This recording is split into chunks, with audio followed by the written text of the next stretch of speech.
नमस्कार दर्शकों, जैसा कि हम सब जानते हैं कि गरुड़ पुराण में मनुष्य के जन्म और मृत्यु के रहस्य के बारे में बताया गया है। गरुड़ पुराण में बताया गया है कि काल यानी समय, और जब मृत्यु का समय आता है तब जीवात्मा का देह से वियोग हो जाता है। हर एक व्यक्ति के जन्म और मृत्यु का समय निश्चित होता है, जिसे पूरा करने के बाद ही वह पुनः दूसरे शरीर को धारण करता है। परंतु यह प्रश्न अवश्य ही सबके मन में आता होगा कि जब मनुष्य की अकाल मृत्यु हो जाती है तो उस जीवात्मा का क्या होता है, और अकाल मृत्यु या दुर्मृत्यु किसे कहते हैं। आज की प्रस्तुति में हम इन्हीं सब प्रश्नों के उत्तर आपके साथ साझा करेंगे। परंतु प्रस्तुति आरंभ करने से पूर्व हम आपको एक महत्वपूर्ण जानकारी देना चाहते हैं।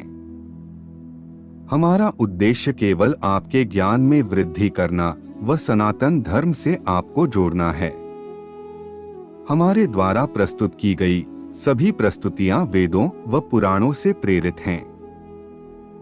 पुराणों के अनुसार भविष्य में भी हम आपके लिए नवीनतम प्रस्तुतियां लाते रहेंगे। धर्मार्थ चैनल की वृद्धि के उपरांत YouTube पर अनेकों हमारे जैसे चैनल बन चुके हैं, परंतु आप वंचित ना हो, हमारे केवल 2 ही चैनल है, धर्मार्थ और धर्मार्थ यात्रा।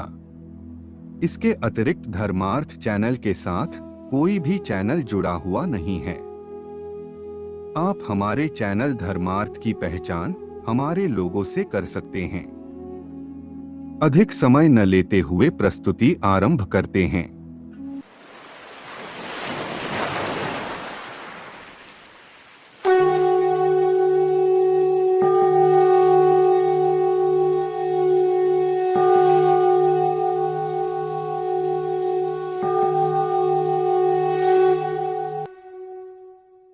गरुड़ पुराण में बताया गया है कि मनुष्य का जीवन चक्र निश्चित है।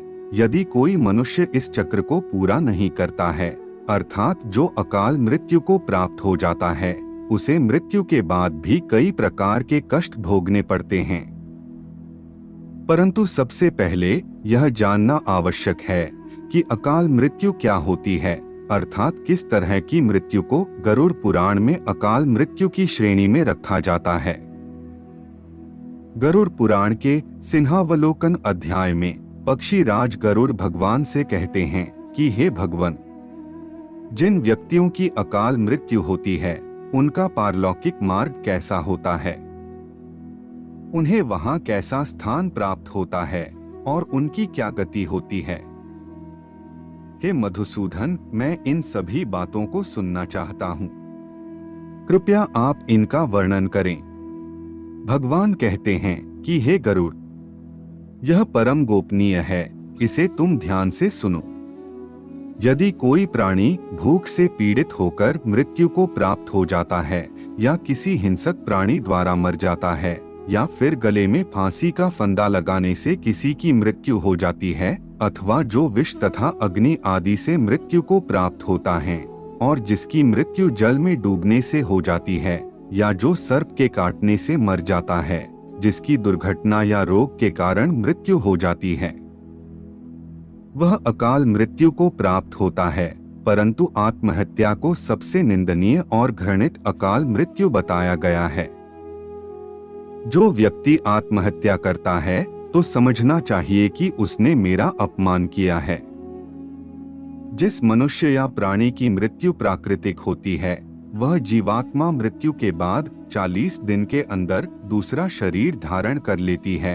किंतु जो व्यक्ति आत्महत्या जैसा घृणित अपराध करता है, उस व्यक्ति की जीवात्मा पृथ्वी लोक पर तब तक भटकती है जब तक वह प्रकृति के द्वारा निर्धारित अपने जीवन चक्र को पूरा नहीं कर लेता।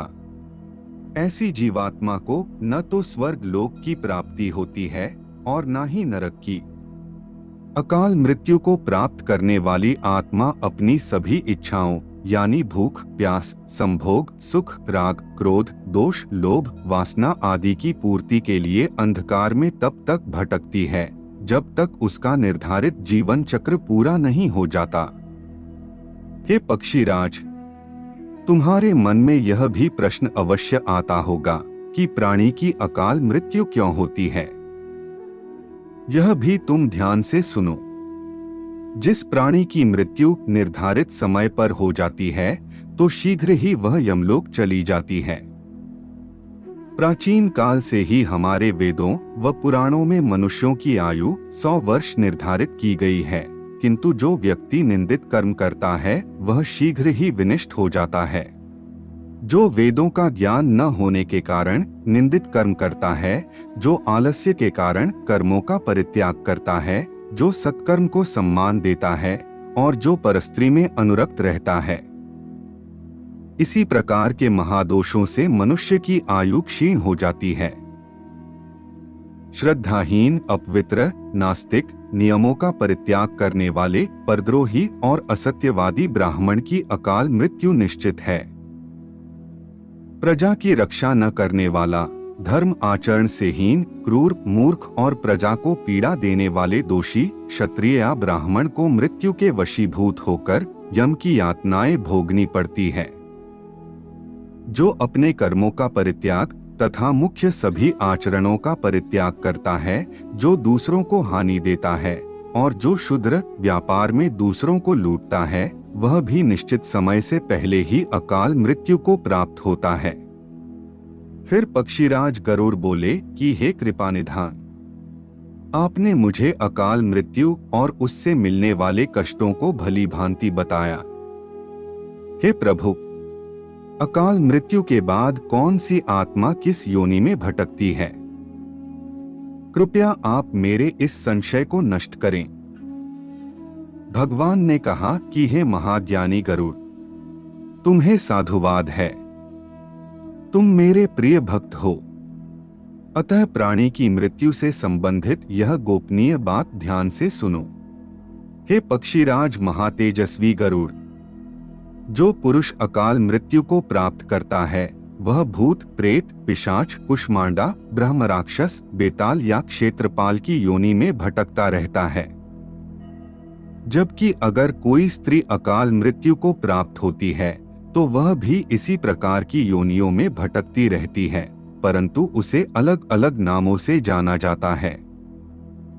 जैसे कि कोई नवयुवती स्त्री अकाल मृत्यु को प्राप्त होती है तो वह चुड़ैल बन जाती है, और अगर किसी कुंवारी कन्या की अकाल मृत्यु हो जाती है तो उसे देवी की योनि में भटकना पड़ता है।